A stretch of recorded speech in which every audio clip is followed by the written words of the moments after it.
Hello students, this is the second lecture of shear force and bending moment diagram. In this lecture, I am going to continue these points. I'll discuss today about bending, types of loads and types of support.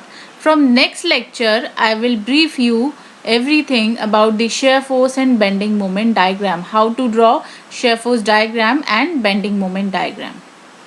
So our next point is bending.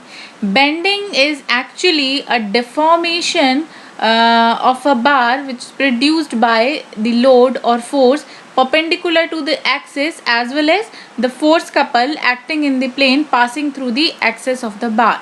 You can see the bending in these diagrams. These diagrams is showing the bending of a beam. There are two types of bending. One is the plane bending and another is the oblique bending. What is plane bending? Beam is actually a planar structure. So because of it, all the loads acting on the plane and all the deflections also occur in the same plane, which is called, and that plane is called plane of bending. So if the plane of bending or a plane of loading passing through one of the principal centroidal axis of inertia of the cross section of beam, that type of bending is called plane or direct bending. Similarly, in oblique bending, when the plane of loading or the plane of bending does not pass through one of the principal centroidal axis of inertia of the cross section of the beam, that type of bending is called oblique bending. Now coming to the next point, types of load. How many types of load we can consider on beam? The load can be point load, it can be distributed load, it can be uniformly distributed load, and uniformly varying load and couple. So the first type of load is the point load. Point load is the load which is acting at a point only. Here you can see in this diagram, when the load is acting at a point, that type of load is called point load. In this cantilever beam, it is clearly shown the load is acting at a point only. It is also called concentrated load, but in actually the load has to be distributed over some definite area. Second type of load is the distributed load. Distributed load is the load which act over some area of the beam. Here you can see in this diagram, the load is acting over some area of the beam.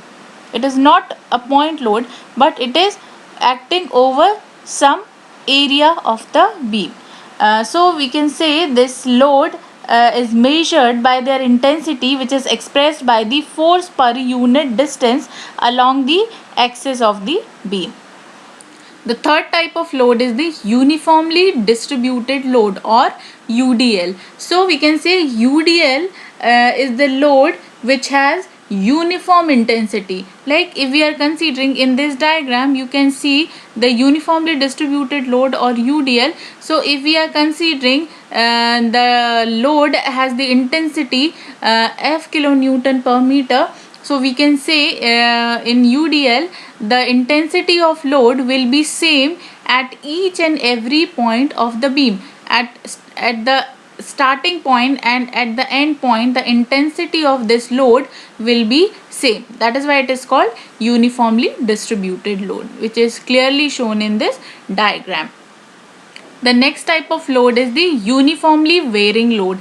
Uniformly varying load is the one in which the load intensity varies from one end to another end. You can see in this diagram, if we are considering the load intensity at point A is F1 and the load intensity at point B is F2. So here as per this diagram, we can say the intensity of load at point A, that is F1, we are considering 0, and at the point B the F2, which is equal to F. So this type of loading is called triangularly distributed load. If the value of the load intensity at the starting point is 0 and the load intensity at the end point is F. So this type of diagram or this type of loading is known as the triangularly distributed load. But if we have the load intensity at point A, like the load intensity at point A, if we are considering more than 0, the load intensity at point A is not 0, it is more than 0, and the load intensity at the point B, if we are considering the load intensity at point B is F, but at point A it is not 0, it is more than 0. So that type of loading is called linearly varying load. Next type of load is the couple. By this diagram you can easily understand the couple. This is the diagram of couple. Now coming to the types of support, there are many types of supports of a beam: hinge support, roller support, fixed support. The first type of support is the hinge support. You can see the hinge support in this diagram. The hinge support is basically the support at which the beam is free to rotate, but the translational displacement is not possible. In this diagram you can see the beam is supported by a hinge support. So here we can say with this diagram, the beam is free to rotate. The beam can rotate, but the translational movement of this beam is not possible. So this type of support is called hinged support. Next type of support is the roller support. The support at which the translational displacement along the plane is possible, that type of support is called roller support. The roller support is clearly shown in this diagram. The translational movement along the plane is possible. Now if we consider, you can see in this diagram, second diagram, if we are considering a beam, at one end of the beam there is a hinge support and at the another end of the beam there is a roller support. So in that condition we can say the beam is free to rotate about the hinge, and also the translational displacement along the plane is possible because of this roller support. So this type of beam or this type of support is called movable hinge support. Third type is the fixed support.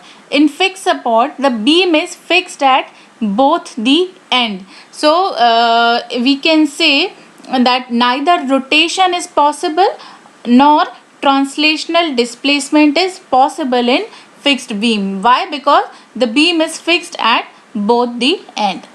The last support is a simple beam, or we can say it is a simply supported beam. So in this, the vertical reactions at the supports of this simple beam acting either upward or downward direction, which is required for the equilibrium.